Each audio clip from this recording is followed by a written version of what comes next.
ডাটার আলু দিয়ে যদি টাটকানি মাছ রান্না করা যায় তাহলে খেতে কিন্তু সেই দুর্দান্ত লাগে। তা আজকে আমি আপনাদের জন্য রান্না করে দেখিয়ে দেবো টাটকানি মাছ আর ডাটা আলু টমেটো দিয়ে ঝোল। আসসালামু আলাইকুম ভিউয়ার্স, আজকে আমি টাটকানি মাছটা রান্না করে নিচ্ছি। তার জন্য চুলায় একটা প্যান বসে দিয়েছি, তার ভিতরে সরিষার তেলটা দিয়েছি, তেলটা গরম হয়ে গেছে। এখন আমি মাছটাকে আস্তে আস্তে করে ভেজে নিব। আর মাছটা ভেজে নিলে খেতে খুবই মজা লাগে। আর এই মাছটা কিন্তু খুবই সুস্বাদু একটা মাছ। মাছটা কিন্তু প্রচুর কাটা থাকে, কিন্তু মাছটা অনেক মিষ্টি থাকে। তো এভাবে করে আমি মাছগুলোকে খুব সুন্দর করে ভেজে উঠিয়ে নিলাম। এক এক করে সবগুলো মাছ আমি ভেজে নেব।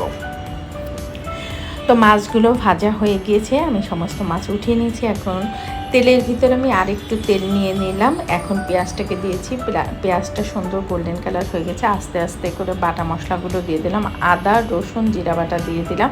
এখন গুঁড়ি মশলা নিয়ে নিলাম, হলুদ ধনিয়ার গুঁড়ি আর স্বাদ মতো লবণ নিয়ে নিলাম। নিয়ে পেঁয়াজটাকে খুব ভালো করে আর একটু কষিয়ে নিলাম। এখন ডাটা আর আলুটাকে দিয়ে দিলাম। ডাটা আলু দিয়ে খুব ভালো করে কষিয়ে নেব। কষাতে কষাতে দেখবেন ডাটা আলুটা একটু কমে যাচ্ছে।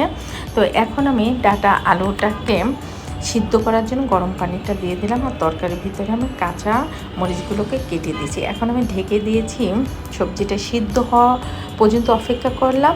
এখন সবজিটা কিন্তু অলরেডি সিদ্ধ হয়ে গিয়েছে। দেখেন ডাটাগুলো কিন্তু খুব সুন্দর একদম গলে গিয়েছে। এখন আমি এর ভিতরে টমেটোগুলোকে দিয়ে দিলাম।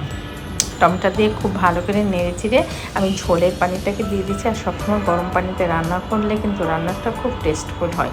তো ঝোলের পানিটা বলক এসে গেছে। এর ভিতরে আমি ওই যে ভেজে রেখেছিলাম যে মাছ, সেই মাছগুলোকে দিয়ে দিলাম। আর মাছগুলো এই পর্যায়ে আস্তে আস্তে করে নেড়ে দিতে হবে, নাহলে মাছ যদি তরকারির মধ্যে ভেঙে যায় তাহলে সেই তরকারিটা দেখতে কেমন যেন লাগে, ভালো লাগে না। তো অলরেডি কিন্তু আমার তরকারির শেষের দিকে এখন আমি ভাজা জিরের গুঁড়িটাকে দিয়ে দিলাম। ভাজা জিরের গুঁড়িটা দিয়ে আমি আরও 2-3 মিনিট তরকারিটাকে রান্না করে নেব। এই পর্যায়ে আমি ঢাকনা দিয়ে ঢেকে দিচ্ছি। তো 2-3 মিনিট পরে আমি ফিরে এসেছি। অলরেডি আমার তরকারিটা কিন্তু রান্না হয়ে গিয়েছে। তো আজকে আমার তরকারিটা কেমন হলো একটু কমেন্টস বক্সে কমেন্টস করে জানিয়ে দেবেন। রেসিপিটা যদি ভালো লেগে থাকে অবশ্যই বেশি বেশি করে শেয়ার করে দেবেন। ইউটিউব থেকে দেখে থাকলে সাবস্ক্রাইব করে পাশে থাকবেন। ফেসবুক থেকে দেখে থাকলে একটা ফলো দিয়ে রাখবেন। আর কমেন্টস করে অবশ্যই জানিয়ে দেন আজকের রেসিপিটা আমার কেমন লাগলো। তো এ পর্যন্ত সবাই ভালো থাকবেন। আল্লাহ হাফেজ।